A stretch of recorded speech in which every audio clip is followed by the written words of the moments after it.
you can do technically. So the next step is to go out on the course, and that's exactly right. There's plenty of different attributes and aspects that we cover out there depending on what they need. This is good chicken head of this. It could be like alignment, it could be target picking, it could be downhill, uphill lies, fairway bunkers. Everything.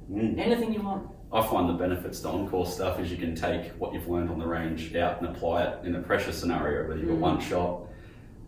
You can see a hold up under a target scenario. It's not just rapid fire at the range. And the driving range is always flat. Always, yeah.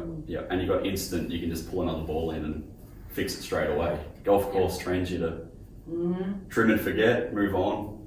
Keep going. Next shot. Yeah. Probably my favourite part of an on-course lesson would be probably strategising for the actual individual. So their handicap level or how far they hit it. Yep. And then sort of come up with a game plan for them. It's not always about hitting it as far as you can, as quick as you can up the fairway or up the green. And you don't have to hit the green in reg either. No, hit the green in, I always say, your regulation. So whatever your shots are on that hole or the handicap. It's been quite fascinating the last couple that I've done and challenged a few people. Yep. The 6-hole in particular. Yeah, bit short. Lay up, exactly. Walk off and score points every time. Correct. Most people are going to have a handicap shot there anyways. Exactly. Yeah. Did you just answer the second question? I don't know. I can't read it. Oh no, we're going all right here. In your opinion, when in your golf game is the best? Hang on, let me answer the second one because you just did. Your favourite aspect? Yeah, so my favourite aspect of an on-course lesson is I can apply pressure to the client. Like, I can simulate some stuff they'll feel in competition, not necessarily just correct a fault immediately. I can create a scenario that makes them uncomfortable. We can see how the golf swing or their technique or even their mental strategies and pre-shot routines break down when they're under a bit of stress. So it gives me a real indication of what happens out there when I'm not with them. Yeah. That's my favourite part of an on-course lesson. I think too, it would be beneficial if we were actually allowed to, or we could potentially caddy for them in a comp round. Oh, definitely. Because again, it completely changes. Yep. And even when you play with some members on comp days, it's quite interesting to see things change just because of whatever's happening emotionally and things like that as well, good or bad. External factors as well, like weather and and you're right, what's going on in your life and who you're playing. Who you're playing well, yes. Could be a big one. Yeah. I think on-course lessons, anybody can have them. Always. Yep. Even in my beginner ladies clinics, we go out towards the end of the clinics and actually get out in the course and talk a little about what shots to maybe hit because it's safer for them and things like that. So I honestly believe that anybody would benefit.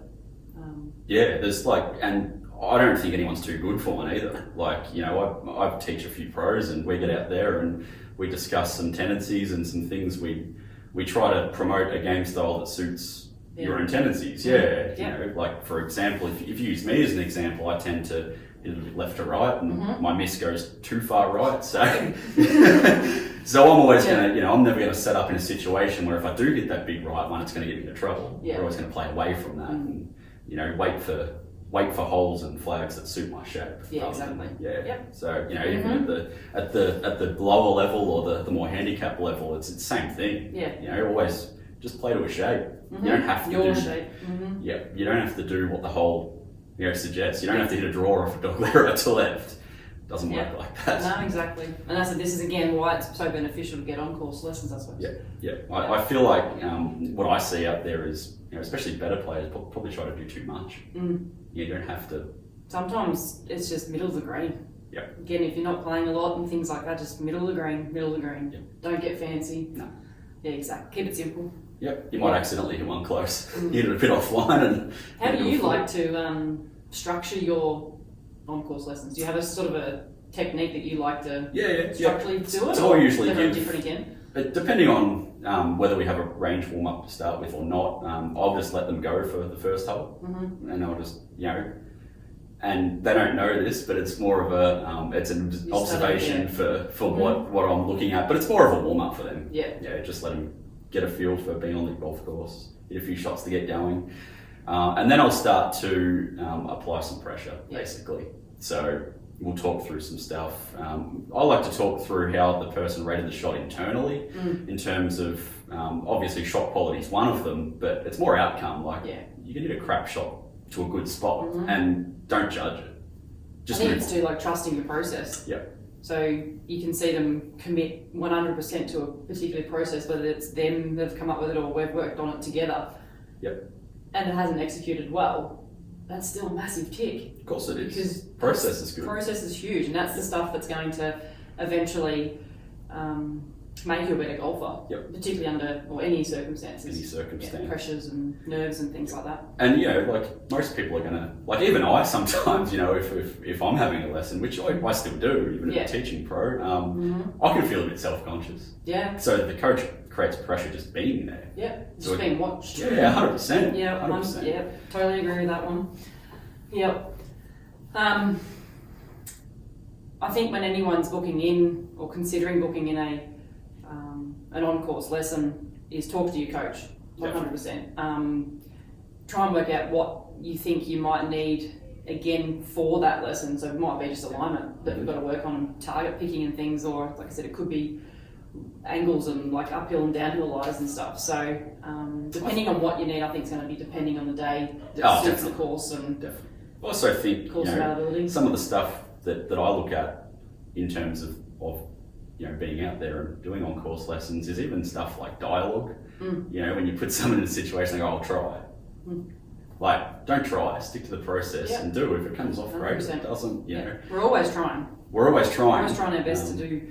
I tend to pick up on, the people I work with a lot. I'm pretty strict on dialogue like that. There's never, I'll try, or, I might, or, be assertive with it. Up on it. Be assertive with it. If it doesn't come off, move on. That's golf. 100%. You only hit a handful of really good shots around. Yep, that's how you deal with it. Mentally, move on, stick to the process. Yep. Yeah. Absolutely. It's about trusting yourself, trust your game. Definitely. Trust the work you put in. For sure. Yeah. Cool. I think we just nailed that. I think so. So book in now. In the pissing down rain. Yep. When it's snowing. That's the best time to go. I don't have to hit the shots, so I don't care. Yeah, I'll put I an umbrella up. don't really care. Yeah. 100%. Michelin man. Full wear clothes. Done. Oh, I think we just absolutely nailed that.